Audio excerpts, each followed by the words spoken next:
Alright, it's about time I did a walk around here, so let's just dive right in. This is my 2001 steel, pearl, blue, whatever you want to call it, XJ. So she's of the sport variety. I bought her in mid 2018, bone stock. She didn't have anything done to her except a new head gasket because the PO wrongfully assumed that the head gasket was blown, but instead it was the cracked head, of course. So in the first few weeks of ownership, I replaced the head and did the lift, but we'll get there. Let's start inside, get that out of the way. So I haven't done much to the interior. Just recently have I started getting a little bit of the headliner sag, so I'm anticipating having to pull that out. I have a ham radio set up in here. I have the head unit up here. It's wired all the way back to the cargo area where the actual transceiver is. So I'll show you that soon. And yeah, sorry I didn't clean for you, but that's just how it is. I'm going to show you my kill switch set up here. So the kill switch is actually hidden in here. It's what they call a reed switch, which is a switch that's actuated by a magnet. So I keep my magnet here. This is actually the button that I used to arm it. So it's actually off right now, so I can start the car, start the Jeep. And what the kill switch is doing is cutting off electricity to my fuel pump. So right now my fuel pump is not cut off. I'm going to go ahead and arm it. It is now cut off. There is a relay in here as well with the switch. So I have my magnet right here, which I usually keep up right there on the shifter knob. I'll bring it over here and you'll hear the click. Maybe you heard it, maybe you didn't, but now my fuel pump will be able to prime. So that's my kill switch. The only downside is you have to remember to hit the button. I haven't found a way around that really. But when you hit the button, it disengages the relay. So the relay is always on, and until that circuit's interrupted, it's going to draw a minimal amount of power to just keep the relay engaged. So if you forget to arm the kill switch and you leave the Jeep for a few days, there's a potential that it'll drain the battery enough to not be able to start it. So it's kind of similar to leaving like your dome lights on or something like that. So gotta remember, but I have a little boost pack just in case, because I do that all the time. You might think that an alternative would be to use like an ignition power source, so only when the key's turned would it be able to work, but when you go from accessory to crank on this, it actually cuts power to some of your accessories, so that power is hard to tap into, and it doesn't work like that, unfortunately. So that's the driver's seat. I don't know if you saw I have my microphone hanging here. That's the disengage button, and this is a switch for my front locker. Along with that, I have an ARB compressor, and I put the button right there. I removed the stock fog lights that I had. That's a new button. I had to get a new button because that one burnt out for the rear windshield wiper. Let's go over to the passenger side here. So on the passenger side, nothing too exciting. Did have to replace that resistor there, and I can never figure out how to put that plastic shield back on there. Under the passenger seat is all my wiring and amp for my stereo system. It's not super clean. I'm not the best at cleaning up wiring, but as you can see, I have plenty of wires, and I need some help there. And this is my janky audio system. I didn't want to drill holes in my sail panels here, so I tried to figure out a different way, but I'm gonna have to fix that as well. As you can tell, I haven't prettied this thing up for you. So I like to run without the back bench seat in. I like to just leave it down like this. I have a dog and she just has more room here, and I have more room for storage. I never have people in the back of this, like very rarely. I need to remount my fire extinguisher. Usually it's mounted up on the footwell of the passenger seat. Keep a few tools and that boost pack I was mentioning. This is my 12-inch sub. I have it easily, so I can easily remove it. And here's my speaker for my ham radio, which I'll show you the transceiver in 1 second.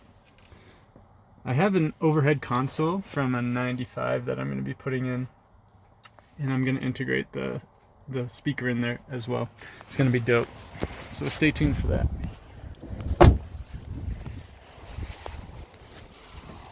You can see the ham radio antenna mounted right there. Got the wire coming in and down the pillar, and that's what I use this space for. So this is the transceiver. It's pretty dusty now because I just cut off all the rust in my quarter panels here, which is a good transition to the outside of the Jeep. So before we get into mods, I'll just show you the general condition of the Jeep. So I left the plastic on here for a long time. I knew what was going on. I could see just from the other side that we had a lot of rust. So I literally just cut out all the rust here and bent it up the inside portion here. So I'm gonna actually have to figure that out soon. When I figure out the rear bumper, I'm going to, I don't know if I have enough material to do a traditional cut and fold, but I'm going to cut and fold what I have and stick other metal in for what I don't have. So this one's a little bit better shape, so I could probably do the regular, cut and fold, outside of that hole right there, but I don't think you need that. That's going to be a theme here. I don't think you need that. So I actually just finished doing a bunch of work on the rear end here. I pulled the rear axle out again, and I was doing a lot of things. One, I needed to re-gear my rear end because I did it wrong the first time. I wanted to put in a new fuel pump, and I wanted to deal with some rust that I had. So on this frame rail here, I had a big rust hole forming here, and this is already like a pretty compromised area, so I wanted to fix that. So I had some help. We cut out the rust and welded in some angle iron there, and it was super clean, but I also just wanted to put a little extra reinforcement in, so I have the frame stiffener that I welded in here as well. Still got the stock mounting points for the shackles there. It's a 3.5 Rubicon Express Super Ride lift, and I still got the Rubicon Express shocks, which I believe are Bilsteins. But while I had this all out, I took the opportunity to replace all the brake lines a while back, and you may be able to notice I did the rear disc brake conversion on the 8.25 here, and also I lifted up the shock mount points here. So I'm still running the same shocks I got with the lift with the 3.5, and it hasn't been an issue so far. So I'm hoping that stays that way, but I haven't gotten it super flexed out yet. When I had the fuel pump in, I ended up cutting both those. If you can help it, don't cut those, because they're quite expensive and not really easy to come by, those hoses, unless you can just fab some yourself. So I kind of lied about doing the whole general condition of the Jeep thing first, but we'll just go with it. How about that? So right now I'm running 35-inch cam 3s. They're 12.5 wide, and I have the 15-inch American Racing Outlaw 2s, I think they're called. I've had these ever since I did the lift, and I love these wheels. I really didn't want to do like black on black on black like a lot of people do, and in fact before I had the 35s I had the 31s, you might know, but I like the white lettering too. Unfortunately, cam 3s don't have white lettering. Regardless, I like the wheels. They've definitely lost a bit of their shine, but you can't really you can't blame them. They do shine a lot compared to the rest of the Jeep. I'm in Colorado, everything gets super dusty, so even if you take care of her, as long as she's parked outside, she's gonna get dusty.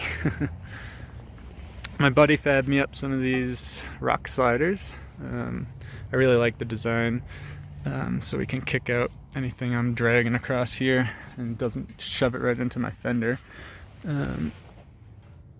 Your typical mounting points, which we're probably going to have to change when I end up doing my long arm kit, because the long arm kit has some mounting points that'll probably interfere with there. So there I'm running the short arms still. I run them for a long time and it's not that bad, but I have a feeling I'm really gonna like the long arm kit that I have sitting in the garage. This is an airline for the ARB that I melted. I routed it incorrectly, so it melted, and I need to do that, but I just discovered that that was an issue. So on the front end here, I started with a low pinion Dana 30, so I ended up finding a high pinion for $100, and actually that 825 came with it because I originally had a Dana 35 as well. So swapped in the high pinion, eventually re-geared. I'm at 456 now, and put the ARB in the front. I forget the name of the company that makes this 1-ton steering, but I scored it for $50 on Marketplace. That's like the best deal I've gotten on this Jeep. Besides these JKS, those were free. That was a really good deal. Anyways, the 1-ton steering went in when I did the gears, and I ran it without a steering stabilizer for like a hot second, but that did not last long because I started getting death wobble once I had sort of the rigid Heim joint set up. So I have a feeling it's the control arm bushings, and because I do still have the stock ones up front, or sorry, up top. So I'm kind of just like letting it be because I'm about to do the long arm kit here eventually, so we'll see how it goes. The steering stabilizer has solved my issue for now. Let's see. I also did run it sans sway bar for a long time, but once I put the 35s on and just had that little bit of extra lift, it was like very noticeable. So I went from 31s to 35s, and it just seemed unrealistic to run without the sway bar. Like coming up on ramps and stuff, and any of those like tight turns, it wasn't happening. Try not to miss anything here that you guys might want to see. These are the Napier flat fender flares. Scored those on Marketplace for pretty cheap. That's another theme. That is not right. Wow. Who would have thunk? Gonna definitely have to look into that. Yikes.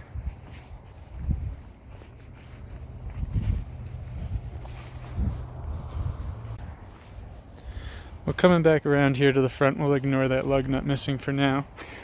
This is a Dirtbound Off-Road stubby winch bumper. I'm not sure if they make it anymore, but I'm sure they do.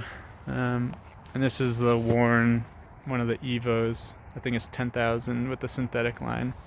I like it, and I like covering it up.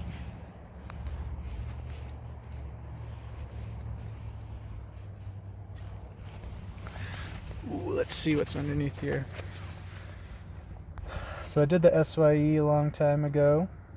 I finally have the right speedo in there for the 35, so for the first time pretty much in my ownership I know how fast I'm going, or at least my Jeep's telling me how fast I'm going. I use the front drive shaft in the rear. I haven't had a problem with it at my current lift height, so there's no reason for me to change that. I really haven't touched the exhaust at all, and it's starting to show. My tailpipe fell off last year and kind of cut and weld that back on, so there's a couple patches like that. Even on the up or the downpipe down there you might be able to see. I eventually have to fix that. It's starting to rattle on the cross member there. You might be able to see how close it is. So either the long arms are going to drop the cross member down enough that that's not going to happen anymore, or I'm going to have somebody fix it.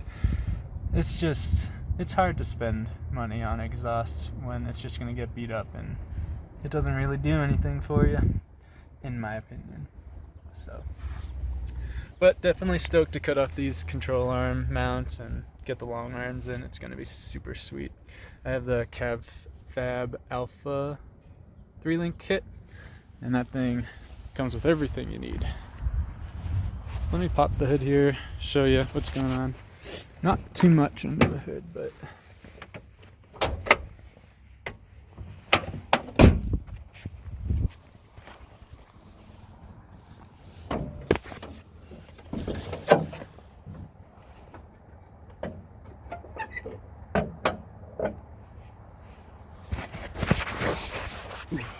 Sorry, I realize it's a little dark, but I guess we'll start back here. Got the ARB compressor. It does what it needs to do, which is fill my tires and run the ARB locker in the front. Just got those new brake lines put in. Man, it's a pain in the butt. It really is. But it's worth it. My lines were super rusty. This Jeep is much less rusty than it was when I first got it. Like, the axles and the underside was just a total mess. And even under here, like the fuel rail was a crusty mess, and it's cleaning up slowly but surely. More and more rusty parts are coming off. So ended up having to replace the fuel rail when I did the injector swap, because the pitting on the inside was so much that the O-rings wouldn't seat anymore. So I tried a few from the junkyard, and I ended up just getting a new one. Unfortunately, the new ones, they don't have the Schrader valve, so you can't check your pressure up here anymore. Oh well. So yeah, I did the injector upgrade. Having some issues with this piece. I can't adjust it correctly for the kickdown cable, so I'm gonna get one of those from the junkyard here soon. The radiator had been replaced before I got it. I just discovered that my electric fan's not working, so that needs to be replaced. I spent a lot of time this year trying to get my air conditioning working, and I finally was successful. I won't get into details, but I did end up having to replace the evaporator core and the heater core, so that was fun. And I've actually done it a couple times since on my friend's Jeep, so I'm getting pretty quick at it. I got the Jeep cables upgrade. That's nice. I don't really have a story of, oh yeah, it starts so much better now. I don't know. It's just nice to not have grungy old wires there anymore. I opted for the 4 gauge. I think they sell a 2 gauge. I'm not really sure why I would need that. I don't have an upgraded alternator, so I just wanted something that was good enough to run the radio, the stereo, the winch, and I think I have what I need. Until I have like a bunch of incandescent lights on here, I don't think I'm going to need much more. Here's the wiring for the stereo. It's not super clean wiring, but it's not a super mess either. Yeah, I think that's about all I have to show you under here. Let's just one more look.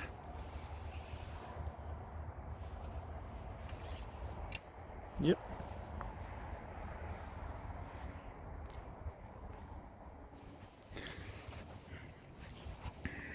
That's what she looks like all the time with the hood up. So this is some of the worst of like the body rust. I've just been ignoring it, honestly, but I know eventually I'm probably going to cut it out and replace it with some metal.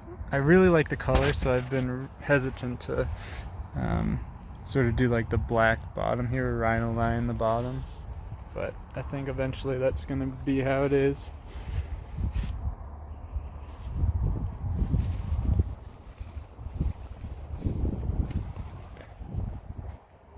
Yep. All in all, I really like this thing. I've spent a lot of hours on it, and she's pretty much exactly what I want. And what I want is always changing, so I just keep adding what I think is tasteful and keep wheeling it. So I'm excited to get these 35s a little dirty now, and I'll be sure to update you on anything new that comes out of it, anything I learn. I'll leave my build thread in the description below, so if you like Cherokee form, you can go and follow exactly what I've done. I've probably missed half of the stuff, but just wanted to get you guys a walk around, so cheers.